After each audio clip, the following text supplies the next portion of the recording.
So yeah, I'm back with a book haul like I said in my last video. So let's just get into it. If you know me, I'm a huge reader. It like really just like helps me calm down and takes my mind away from the world, because sometimes it's really difficult to just be like stuck in like school and like life. And it can be really hard to just like keep pushing, and so books help me like keep doing that by like taking me away for a bit. And so I like to read anything and everything, a lot of nonfiction, and I like devour it even during school. Obviously sometimes I just don't get enough time to do what I want to do in terms of reading, but that's fine.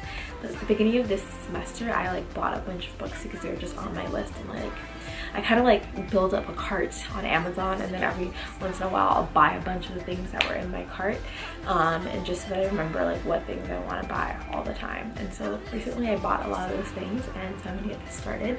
Is The Silkworm by Robert Galbraith. And if you don't know, this is actually J.K. Rowling. And on top of that, if you don't know, I'm a huge Harry Potter fan.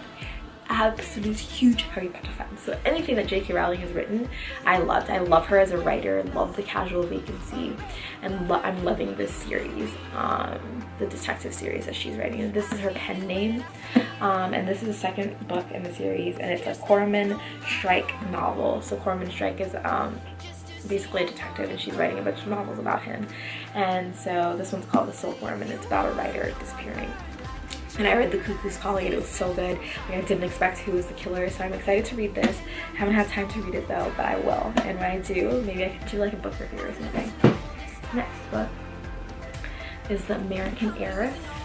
And I got recommended this because I think it has something to do with Downton Abbey.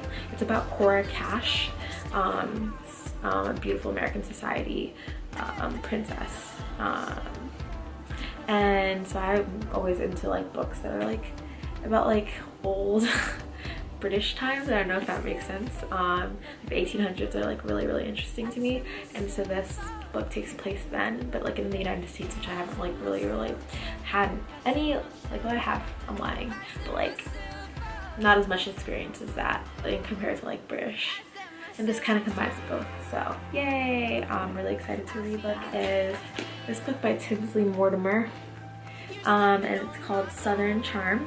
I'm kind of obsessed with the South, if you don't know, and this sounded like a really fun, quick read. This book is called The Program, and the reason why I actually purchased this is because Elle on YouTube was saying, like, she recommended this if you liked a bunch of the dystopian novels, which I'm like getting really into right now. Like, I'm currently reading The Maze Runner before I watch the movie, yes. But Dylan O'Brien, yes, Dylan O'Brien, keep doing what you're doing.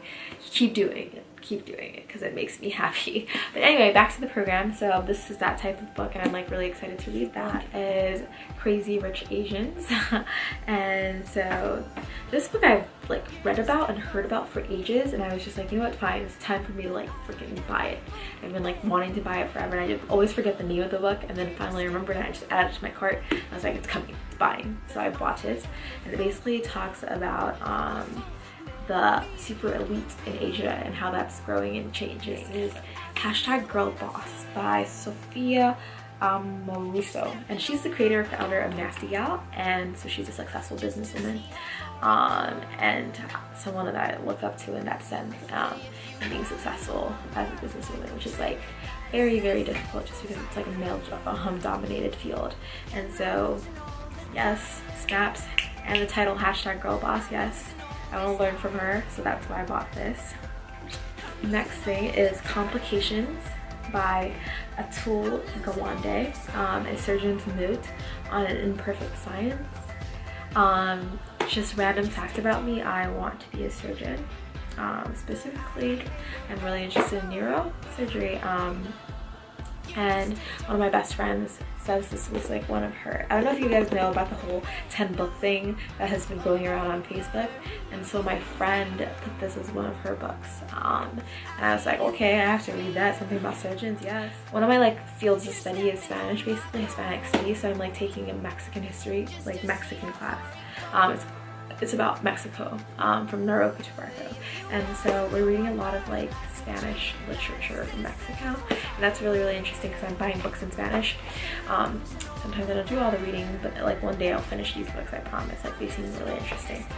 So this one, Mariano Azuela, Los de Abajo, which is really interesting. It's about the Mexican Revolution and the people who take part in that revolution, and how the people who actually like plan the revolution may not be the ones that are actually executing the revolution, which is really interesting. It's an interesting book in that sense.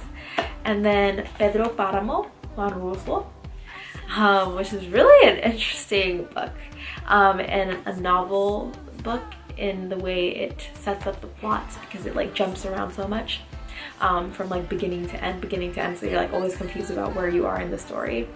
And it's like basically about some man ending up in a ghost town that used to be his father's town. It's a mess, and imagine reading that in Spanish, y'all. It's even more messy. My last book, and this is one that I'm currently reading, as well as The Maze Runner, as well as trying to read those two books for actual class. Lots of trying to read, basically. And I love Melissa de la Cruz, and this one's called Vampires in Manhattan. I don't know if you've ever read the Blue Blood series. I was obsessed with it, and it finally ended, and then I was so sad. I went into a depression just like I did with Harry Potter, but not as like deep depression, because obviously Harry Potter is just like my life, and that actually killed me when it ended. It still kills me today.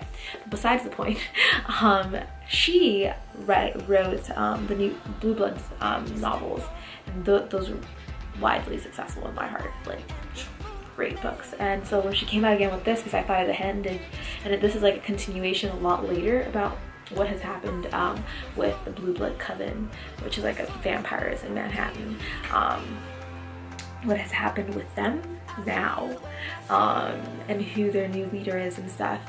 I was so excited, so I'm like so excited to read this. I like started it and haven't finished. I haven't gotten a chance to finish, but yeah. So that's my last book. I know those. Hopefully I'll be finishing reading them soon. I think I might do like book reviews or like book thoughts, or like, I don't know, like literature with Fatima. And so just like talk to you guys about what I think about books, and so just like share that with you guys. Let me know if that's something that you're interested in the down bar, or like comment below if you're interested in that, and we'll take it from there. Overall, thank you for watching. I really, really appreciate it. Have a great day, great night, whatever it is there. Right now it's like really, really evening. It's like 12:19 p.m. here, and so I'm going to try and maybe edit one of these videos and upload, and then go to sleep, because I'm waking up to go to the gym tomorrow morning really early, and then doing a lot of homework that I didn't do on Saturday, which is today. Anyway, bye. Love you guys.